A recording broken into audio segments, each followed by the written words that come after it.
Olá, tudo bem? Olha que cenário maravilhoso, estamos aqui no IAESC, Instituto Adventista de Ensino de Santa Catarina, localizado no município de Araquari, pertinho de Joinville. Eu estou aqui fazendo uma programação para os jovens, para os alunos internos. É sempre uma bênção voltar aqui a esse local, especialmente porque eu também sou catarinense. E eu estou aqui hoje com o meu amigo, pastor Antônio Muondo. Ele é natural de Angola e trabalha aqui no IAESC há 2 meses, né, como preceptor. Pastor, primeiramente, o que é preceptor? Talvez alguém que esteja ouvindo o vídeo agora nunca tenha ouvido falar essa palavra. A gente que conhece os internatos adventistas, aliás, há vários internatos adventistas no Brasil, né? Lá no estado onde eu moro agora, São Paulo, nós temos ali pelo menos 3 internatos, tem no Rio de Janeiro, tem em vários lugares do Nordeste, Norte também. E é muito comum nesses internatos adventistas, é muito comum a figura do preceptor. O que é preceptor? Basicamente, preceptor é um orientador, um educador, um discipulador, ajudando os mais novos a atingirem uma maturidade de caráter sólida para seguir a vida com nobreza. Muito bom, então quer dizer, é a pessoa que pertence ao corpo de funcionários, talvez a que mais próxima fique, né? Sim, dos alunos. Dos alunos. E você como pastor, então faz um trabalho pastoral, na verdade, como preceptor, né? Cuidar dos meninos. Para mim, o trabalho pastoral resume-se em cuidar. Das ovelhinhas. Das ovelhinhas. Muito bom. Pastor, o que você poderia falar aqui para a gente, antes de a gente entrar no assunto mesmo, né, que é um tema muito interessante, uma experiência pessoal que o pastor Muondo experimentou. Antes de entrar nessa experiência, conta para a gente um pouquinho aqui do que você já viu aqui do IAESC. Você estudou no IAP, né? Sim. Você se formou em teologia ano passado, sim, no Instituto Adventista Paranaense, que fica lá pertinho de Maringá. Agora você está aqui no IAESC, o que você pode falar para a gente? Quem sabe um pai está assistindo esse vídeo, né, e pensa em enviar seu filho para um colégio adventista. Quem sabe um jovem mesmo esteja assistindo agora esse vídeo, né? O que você falaria do IAESC para convencê-lo de que aqui é um bom lugar para estar? Uma prova bem concreta é a minha estada aqui e o trabalho que desempenho, porque eu sou fruto da educação adventista e como aluno interno também. Eu fiz a minha faculdade no teológico lá do IAP e como aluno interno. Então você conhece a realidade, eu conheço a realidade de um internato adventista. De um internato adventista. E eu sou fruto da educação adventista de uma escola como essa. Enquanto a gente fala, aproveite para desfrutar das imagens que estão passando aí na tela, né? Aqui do Instituto, dos prédios, dos jardins, né? Mas continua falando aí, pastor, para a gente entender um pouco o que é o IAESC. IAESC, um instituto de educação com regime de internato também, né? Tem alunos externos também que podem desfrutar dos serviços oferecidos aqui. E os alunos internos têm um bônus, né? Porque desfrutam das programações como a que o senhor está fazendo esse final de semana. Tem uma programação toda especial para aluno interno, como o Trilife, as gincanas, o esporte bem diferenciado que se pratica aqui, o espírito de união, né? É muito desenvolvido isso aqui. Acima de tudo, o espírito de ter uma vida de momentos reflexivos, para não dizer comunhão, né? Então, o internato adventista oferece essa oportunidade para nós voltarmos aos princípios de comunhão com o Criador da natureza e com o nosso próximo. E boas amizades no local sadio, né? Local sadio. Tá. Muito bem. Eu conversava de manhã com o pastor Wesley Zukovski, que é o diretor aqui dessa instituição. Ele me falou assim, ó, que geralmente há 2 momentos de choro quando um aluno vem para cá. Um quando chega, porque tem que deixar os pais, né, a despedida, a saudade, e outro quando sai, porque não quer mais sair, né? Verdade. Então é muito bom ver esses jovens podendo ter essa oportunidade, né, de viver num local tão sadio, com bons professores, uma boa educação e uma estrutura assim realmente fantástica, né? Muito bem, você conheceu aí, viu algumas imagens, né, do colégio, mas agora vamos ao seu testemunho, pastor Antônio Muondo. Todo estudante de teologia, pelo menos das faculdades adventistas, antes de receberem o título de bacharel em teologia, terem o diploma na mão, eles precisam passar por algumas disciplinas práticas, né? Uma delas é a prática pastoral e evangelismo também, né? E você foi designado para trabalhar, fazer um trabalho de evangelismo, na verdade, plantar uma igreja. O que a gente chama de plantar igreja? Ir para uma cidade na qual não há igreja adventista ainda estabelecida e ali fazer um trabalho, né, de semeadura, de plantar mesmo uma nova congregação. E você então foi designado para uma cidade do Paraná, do interior do Paraná, né? Conta pra gente como é que foi essa experiência, para depois chegarmos assim ao ápice do seu testemunho, que é uma prova de que Deus continua atuando por meio de seus filhos, derramando dom sobre a igreja e quer fazer isso grandemente ainda com cada um de seus filhos, né? Como foi o trabalho evangelístico lá nessa cidade do Paraná? Foi no 6º período da minha faculdade de teologia que meus colegas e eu fomos mandados cada um para uma cidade para desenvolver um requisito prático do teológico, chamado evangelismo. Sim. Como o senhor explicou, o aluno fica lá desenvolvendo um trabalho de pregação do evangelho. E eu fui enviado para Pato Bragado. Pato Bragado. Uma cidade pequena do oeste do Paraná, uma cidade do interior.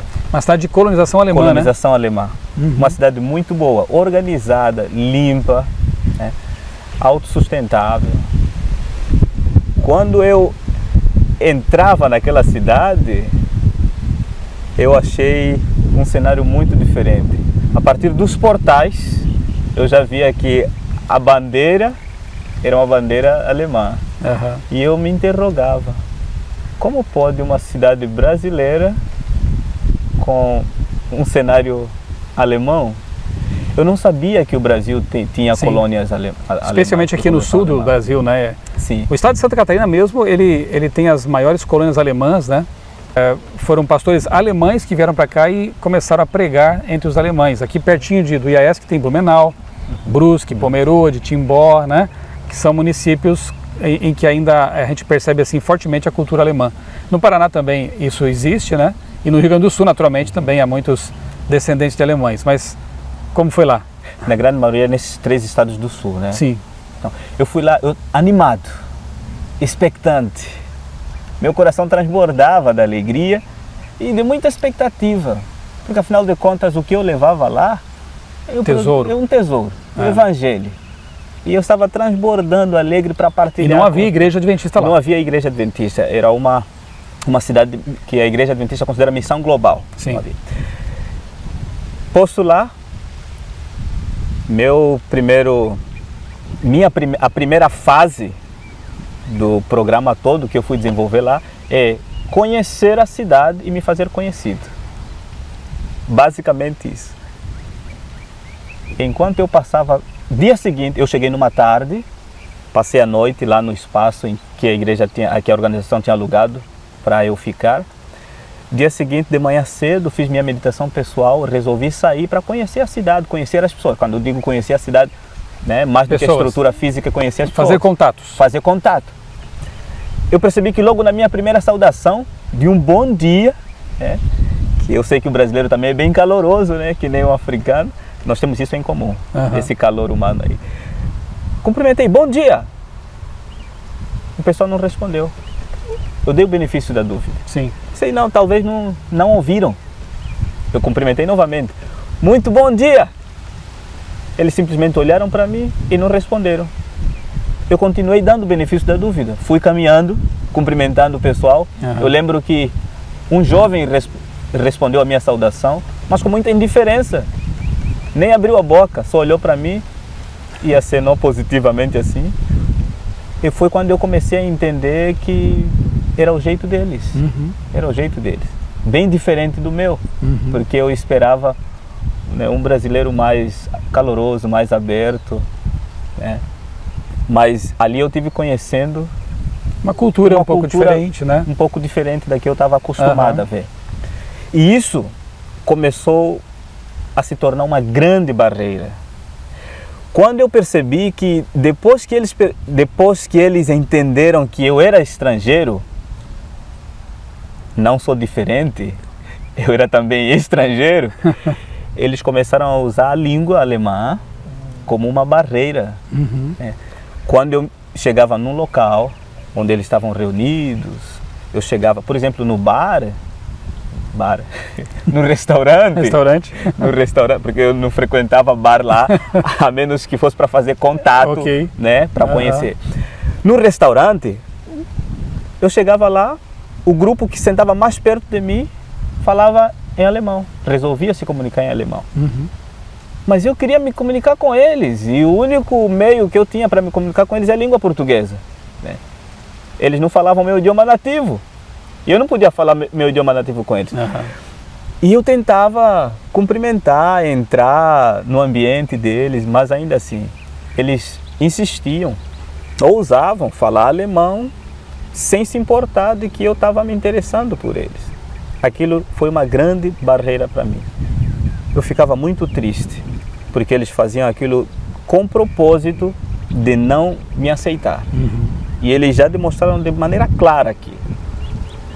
Tanto que, às vezes eu passava na rua e me deparava com um jovem grande, forte. Quando eu me cruzava com ele, assim, ele percebia que eu estava perto, ele resolvia passar a rua, cruzar a rua do outro lado.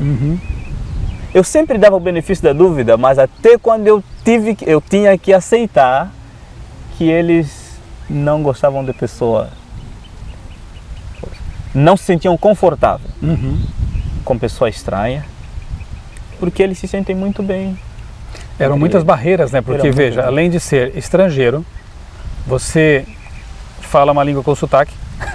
Isso. Você é evangélico, né? Você é protestante, você é um pregador adventista. Quer dizer, eram muitas barreiras para ser quebradas para que o evangelho alcançasse aquelas pessoas. Eu acho bonito isso, porque à medida que você fala, eu fico pensando assim nas histórias de Paulo, Pedro, lá em Atos, né?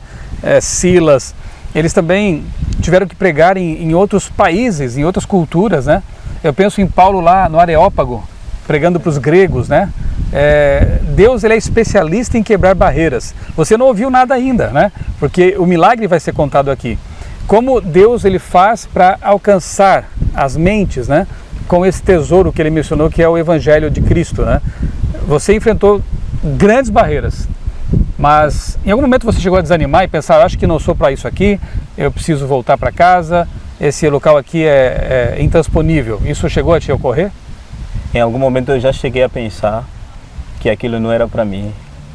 Quando um dia eu fui para uma agência do Banco Bradesco, pela terceira vez, o gerente já me conhecia, enquanto eu entrava, mesmo com segurança do lado, a senhora que estava sendo atendida olhou para trás, segurou a bolsa dela de um jeito bem apavorado, segurou a bolsa e ela tremia consigo mesmo.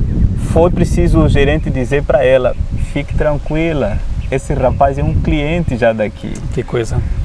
Não deu para dar o benefício da dúvida naquele Dessa vez dia. Não deu.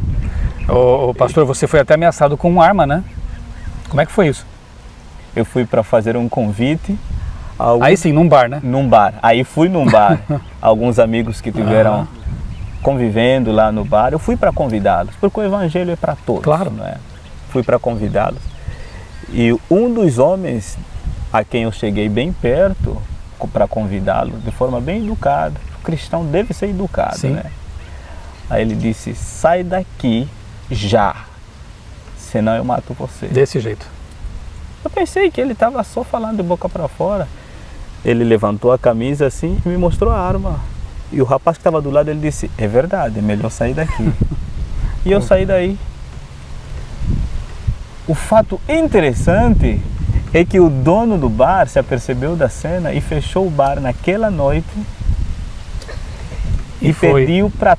Não só ele foi, pediu para todos os clientes dele atenderem ao convite. E foram assistir a pregação. Foram assistir a pregação, a reunião daquela noite. Olha só, hein? Mas esse fato foi bem depois do ponto, do ápice. Que vamos contar. Do ponto que eu quero contar aqui. Devido a essas grandes barreiras, nas minhas meditações, nos meus momentos pessoais com Deus, eu me angustiava, derramava os meus fardos, aos pés de Jesus. E eu perguntava para Deus o que Ele queria me ensinar com toda aquela situação. Eu precisava de alguma maneira aprender. Desistir, eu já sabia que não era uma opção. Não era uma opção. De alguma maneira eu precisava aprender. E eu queria que Deus me ensinasse o que Ele queria, qual era o propósito dEle. Porque mais do que me mandar lá naquela cidade para Ele mesmo salvar através da minha vida, Ele quer me salvar. E eu pedi para Ele, de forma muito sincera e com o coração ardente, que me mostrasse o quão real é Sua presença e a atuação poderosa do Espírito Santo. Eu lembrei da promessa do Espírito Santo. Eu fiz essa minha meditação numa tarde, uma meditação vespertina. Eu dormi, quando acordei, eu acordei com o famoso texto dos Métodos de Cristo, escrito por Ellen White, né? Os Métodos de Cristo. E eu me perguntava a mim mesmo, como poderei eu me aproximar? Porque os métodos de Cristo, segundo Ellen White, consistem em se misturar com as pessoas, conquistar a amizade, sinceramente, né? Só que você não estava conseguindo, né? Eu não estava conseguindo. E eu me questionava, como eu vou me aproximar de um povo que não quer nem que eu chegue perto? Como eu vou me misturar com eles? Então, como eu vou suprir-lhes as necessidades se eles acham que eu vim para tirar alguma coisa deles? Como eu vou granjear-lhes a confiança se eles só desconfiam de mim? E como dizer depois, segue-me? Como dizer, segue-me? Se nem querem que eu chegue perto. Desafio tremendo. Então, eu entendi que a minha maior luta aí era com Deus. E eu saí naquela manhã para o meu trabalho, meditando nesse texto. Foi quando, ao passar pela praça da cidade, encontrei 2 senhores já de idade, me perdoa, 3 senhores já de idade sentados na praça, e eu resolvi ousadamente sentar perto deles. Eu cumprimentei, bom dia, eles não responderam, se colocaram em pé e começaram a conversar em alemão, como de costume. E eles conversavam, mas conversavam em alemão falando sobre mim. Como você sabia que era sobre você? Porque eu já estava entendendo. Ok. Eu já estava entendendo. Enquanto eles continuavam a conversa, eu achei algo muito interessante. Eu entendi que eles não falavam português, eles falavam em alemão. E eu mesmo, o primeiro milagre aconteceu comigo. Eu mesmo fiquei admirado, maravilhado, como eu estava entendendo o que eles falavam. Mesmo sabendo que estavam falando em alemão. Mesmo sabendo que eles estavam falando em alemão. Nesse momento eu ainda me questionei, será que eles estão falando inglês? Português ou meu idioma nativo? Não, eles estão falando alemão, mas eu estou entendendo. Eu estava muito feliz. E claro, como ficar feliz e não abrir um sorriso, né? Eu olhava para eles, abria um sorriso assim, e eles achavam, eles depois me contaram que eles achavam que eu era bobo. E um deles... Rindo do nada? Rindo do nada. E um deles perguntou para mim, Hallo Schwarz, was machst du hier? E aí, seu negro, o que você está fazendo aqui? Falei, olha só, como eu vou agora? Eu entendi, eu preciso responder. Antes dele me perguntar, claramente o Espírito Santo fala para mim que eu preciso me comunicar com eles. E eu me questionava, mas como eu vou me comunicar com eles se eu não sei falar o idioma deles? Olha só como o Espírito Santo é tremendo, né? Fez com que ele dirigisse a palavra para mim. Primeiramente. E em alemão. Ele me desafiou. Na verdade, era o Espírito Santo que estava em ação. E eu olhei para ele. Eu respondi. Eu me lembro como se fosse hoje. Eu respondi assim para ele. Ich bin africano. Eu sou africano. E eu disse, eu estou trabalhando aqui como estudante, estou desenvolvendo projetos e pregando o Evangelho. Fluindo. E ele olhou para mim assim e falou, ele admirado, olhou para os outros, olhou para mim, ele arregalou os olhos e disse o seguinte: Mein Gott, Schwarzmann Deutsch sprechen. Homem preto falando alemão. Mein Gott. Eu falei, nein, ich spreche kein Deutsch. Eu falei, não, eu não falo alemão. Ele disse, mas você está falando alemão? Eu falei, não, eu não falo, eu sou africano. E aí nós conversamos, a nossa conversa durou cerca de 15 minutos.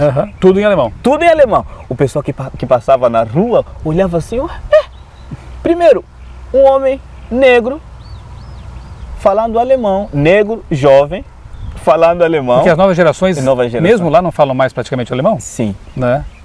Então, o cenário naquele momento lá foi um cenário de admiração. Surreal. Surreal.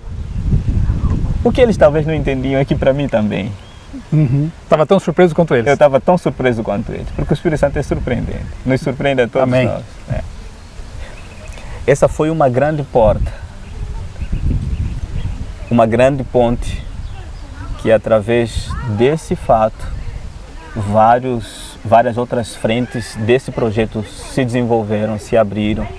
Eles mesmos passaram a me fazer, porque, me apresentaram. pastor, a história do jovem africano que fala alemão se espalhou, né? Se espalhou. E as pessoas começaram a saber disso e acho que até despertou curiosidade. Despertou curiosidade. E eles me convidavam para ir nas casas deles. Passaram a convidar. Passaram a me convidar. Eu quase que nem tinha mais tempo. E eu ia com muito prazer, porque eles podem ter esse jeito um pouco mais fechado, reservado, mas são pessoas muito sérias, comprometidas. Confiáveis. São pessoas muito boas. E eu entrava nos estabelecimentos deles de trabalho, tranquilo, e eles me conheciam como o preto que fala alemão, né?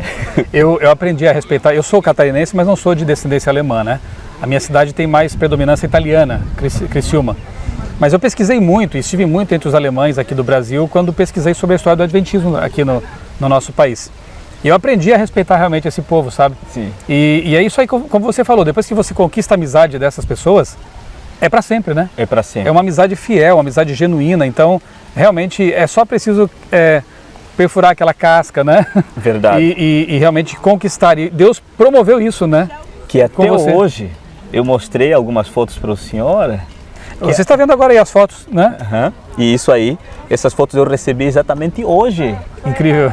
De amizades, né? De amigos que eu fiz lá. Sim. Que eu fiz lá. Então, essas fotos são da igreja que você foi estabelecida lá na cidade, né?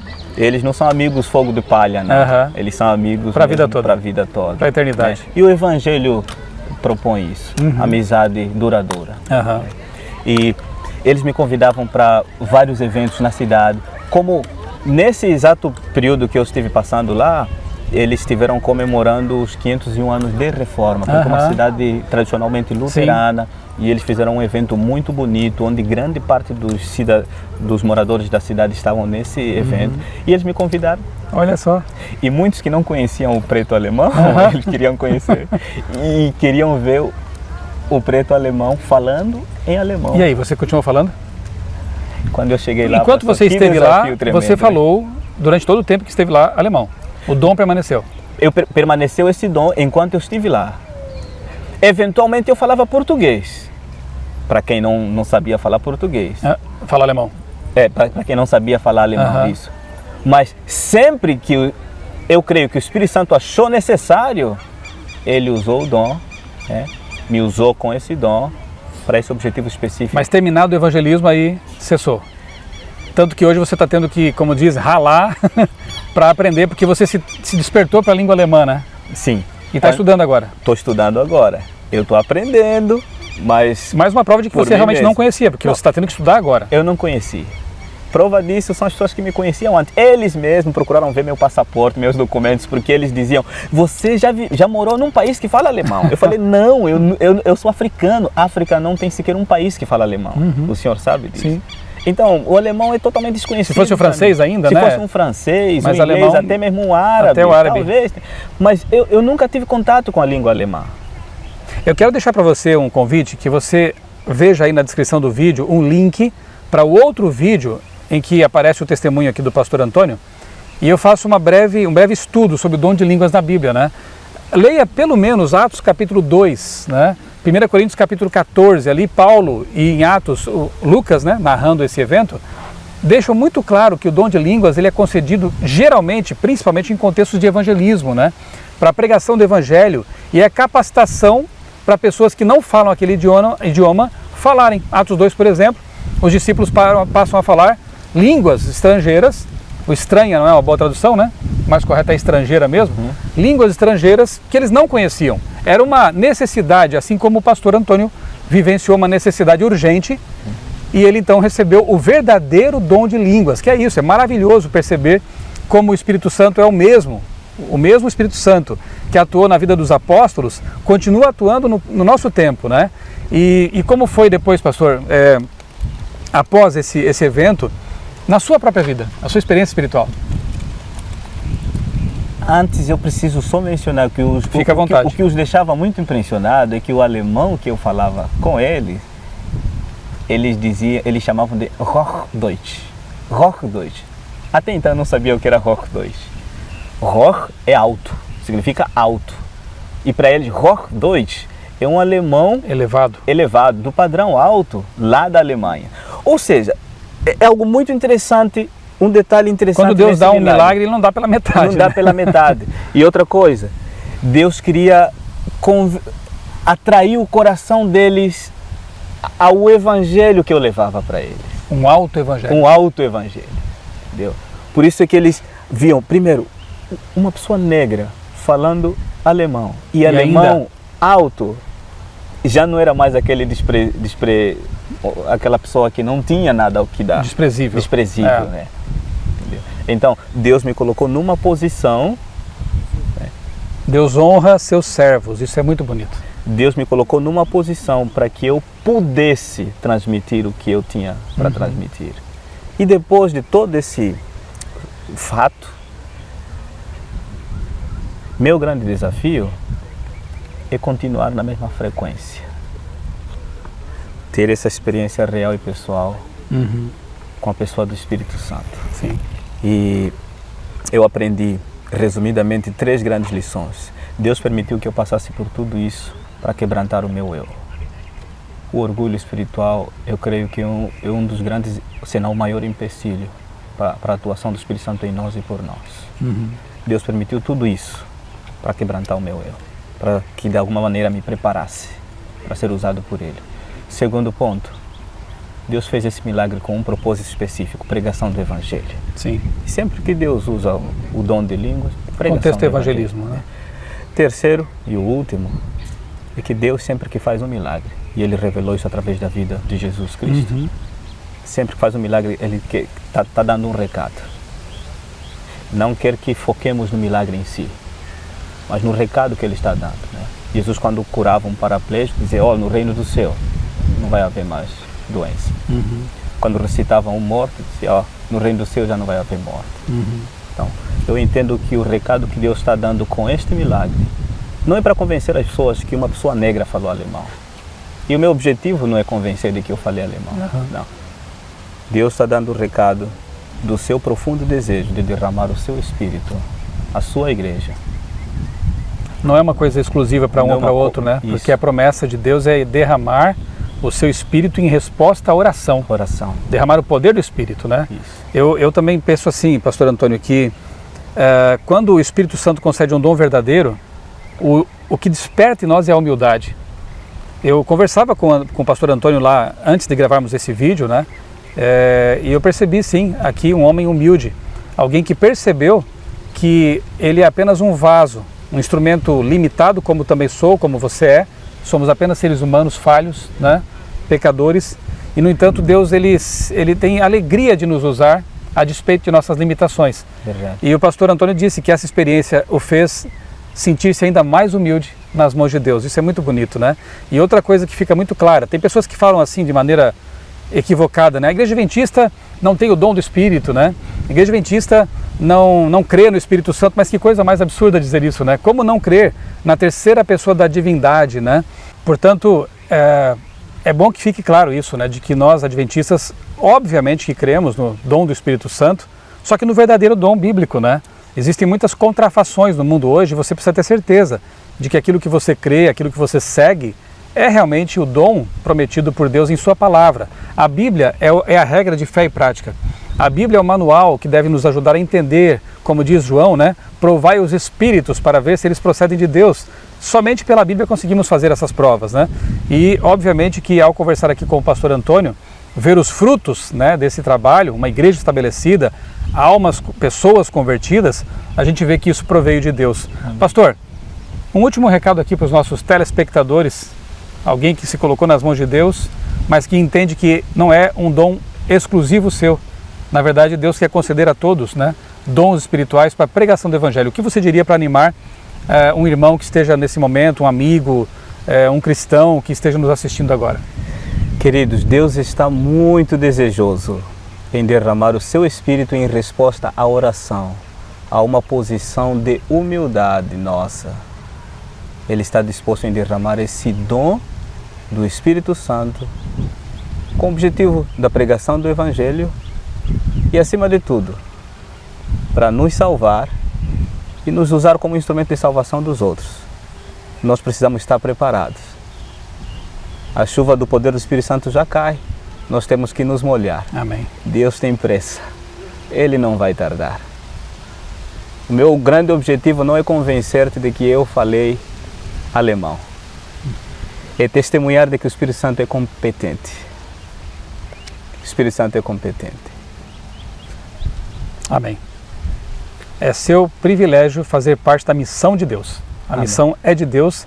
Ele quer nos envolver porque Ele quer que nós sejamos felizes, sejamos realizados e no céu recebamos muitos abraços. Amém. Em português, em alemão, em inglês, não importa mais, teremos uma língua universal, né? E aí seremos uma só família, né? Aspectos étnicos, aspectos de língua, aspectos de nascimento, sociais, econômicos, não mais terão sentido, porque seremos apenas uma família. Que Deus abençoe você. Você também, pastor, muito obrigado. Amém. Que Ele continue usando você poderosamente no seu ministério. Amém. Amém. Amém.